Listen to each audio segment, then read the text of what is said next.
Olá pessoal, tudo bom? Professor Paulo Vitor para mais uma aula de geografia, certo? Nessa semana, o nosso objeto de conhecimento vai ser a região Sudeste. Então, nessa aula, eu vou falar sobre as principais características naturais dessa região, tanto características como o clima, relevo, a hidrografia e sua vegetação, ok? Então, a primeira informação que a gente deve ter, né, já de cara, é que a região Sudeste ela é formada por 4 estados: São Paulo, Minas Gerais, Espírito Santo e Rio de Janeiro. Abordando os assuntos naturais, né, o que compete ao clima, a região Sudeste ela tem algumas características diferentes das outras regiões do Brasil e algumas características próprias. Então, se a gente observar o mapa, a gente vai ver que a região ela é dividida em 4 climas: o clima tropical típico, o clima tropical úmido, o clima semiárido e o clima subtropical. Aquele clima que abrange a maior parte do território do Sudeste é o clima tropical típico, né? Se a gente observar, ele abrange quase a região por completo. O clima tropical úmido ele está presente principalmente nas regiões litorâneas do estado do Espírito Santo e do Rio de Janeiro.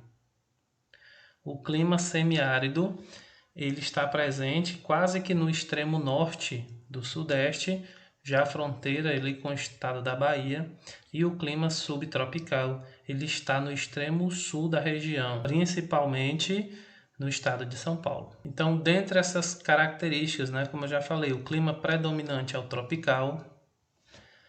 Devido ao relevo acidentado e às serras próximas ao litoral, as regiões costeiras, né, como eu acabei de falar, concentram boa parte das chuvas. E por que que essa região costeira ela abrange boa parte das chuvas? Porque ela é composta por várias serras e essas serras elas barram a umidade que vem dos oceanos, fazendo com que essa umidade se concentre principalmente naquela região e, consequentemente, as chuvas também vão se concentrar principalmente nessas regiões costeiras, né, litorâneas. A umidade característica dessas áreas permite o desenvolvimento de floresta tropical densa e diversificada.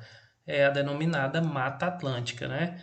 Essa mata, inclusive, que boa parte da sua área já foi totalmente destruída pelo ser humano no processo de urbanização das cidades. Já na vegetação, nós podemos observar aí 6 tipos de vegetação: a floresta tropical, as matas de araucárias, o cerrado, a caatinga, a vegetação litorânea e os campos. Mais na frente a gente vai ver que algumas dessas vegetações elas são próprias de algumas regiões, como por exemplo a caatinga, que nós vamos ver muito na região nordeste, o cerrado nós vamos ver no centro-oeste e assim por diante.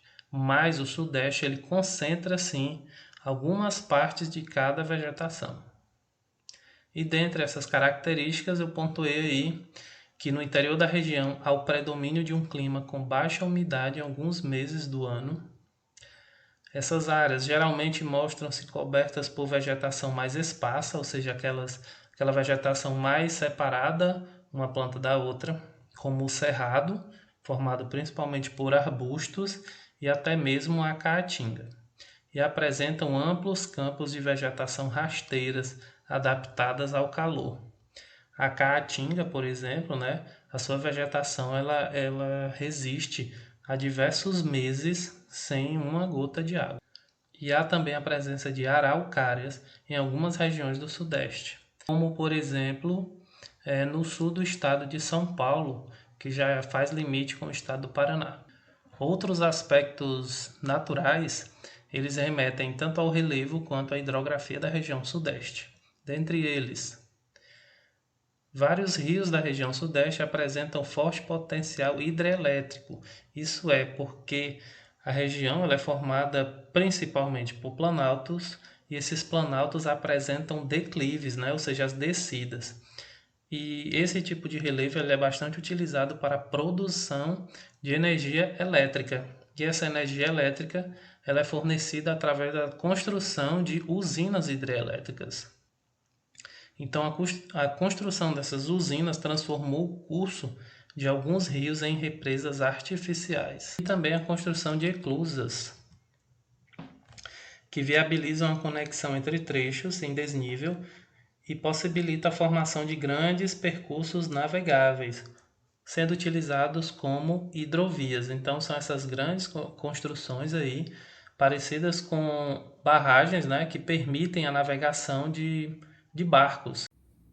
Então, pessoal, essa foi a nossa aula. Eu espero que vocês tenham entendido e gostado do assunto.